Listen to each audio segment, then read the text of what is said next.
Okay, so the title to this video is a little bit odd looking. What do oysters have to do with network marketing? What I want to do is over the course of the next few minutes, I want to share with you a training that was shared with me a long time ago that really has helped me in building and developing my network marketing business. It is the oyster analogy. And when you understand the story that I'm going to share with you, you'll know exactly what oysters have to do with network marketing. You know, one of the biggest challenges that people have in their network marketing career is going out and finding new prospects and then dealing with people and dealing with the emotions and all the things that go in with that. And a lot of times people have a tendency to get blown right out of the business because they don't understand how this business really works. And one of the analogies that was shared with me a long time ago was the oyster story. And it really helps us to get clarity on what we need to do to be successful in the business. And so here it goes. Let's assume for a moment that you and I were out on a dock near the ocean, and I were to back up a truck onto the dock, and out of that truck, I dumped 1,000 oysters right next to you. And I came out and I made a deal with you, and I said, look, there's 1,000 oysters here. Here's an oyster knife. Out of these 1,000 oysters, 3 of them contain very rare, valuable pearls. Now, I don't know which 3 they are. If you want to find the 3 rare, valuable pearls, you've got to go through 1,000 of these stinking oysters.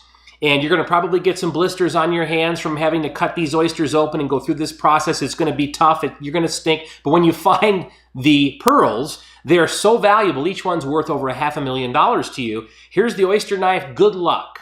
Okay? Now, if you knew that were real and you were standing there in front of that pile of 1,000 oysters and you knew there were 3 very rare pearls in those 3 of those oysters and you got to keep them, that's $500,000 a piece.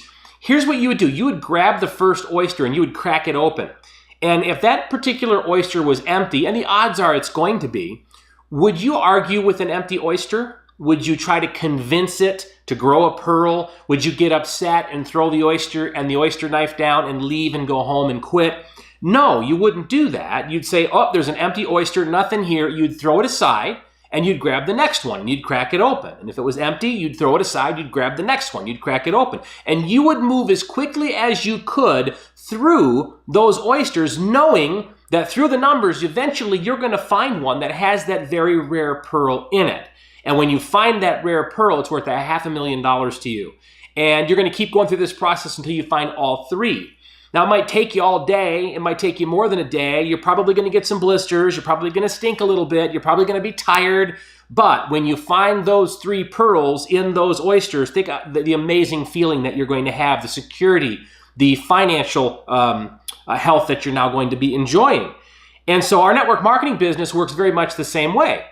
We have to go through numbers of people in order to find the ones that fully grasp our opportunity. They fully see the value in our product and our opportunity and our compensation system. And those are like our pearls. Now, here's the thing. What do most people do in network marketing? Well, they talk to someone. They invite them to take a look at their product. They invite someone to take a look at their opportunity. And if the person isn't interested, what do? They try to argue with them. They try to convince them. They try to plead with them. It's almost like dealing with the empty oyster. Okay? So what you want to do is remember this oyster analogy, this oyster metaphor, if you will, that if you want to find 2 or 3 or 4 good quality leaders for your network marketing organization, for your network marketing team, you're going to have to go through some numbers. You're going to have to go through a lot of empty oysters to find the pearls.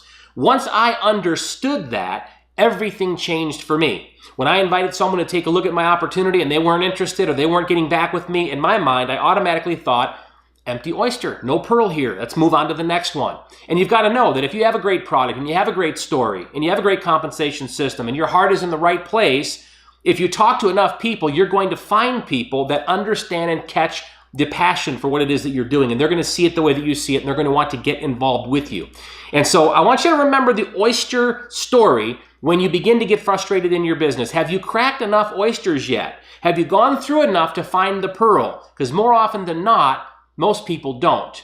They get frustrated within the first, second, or third oyster, and then they give up and they quit. Don't do that. Remember this analogy. It's one that has helped me tremendously in my network marketing career, and I know it will help you also. Thanks for tuning in. Talk to you again real soon. Bye for now.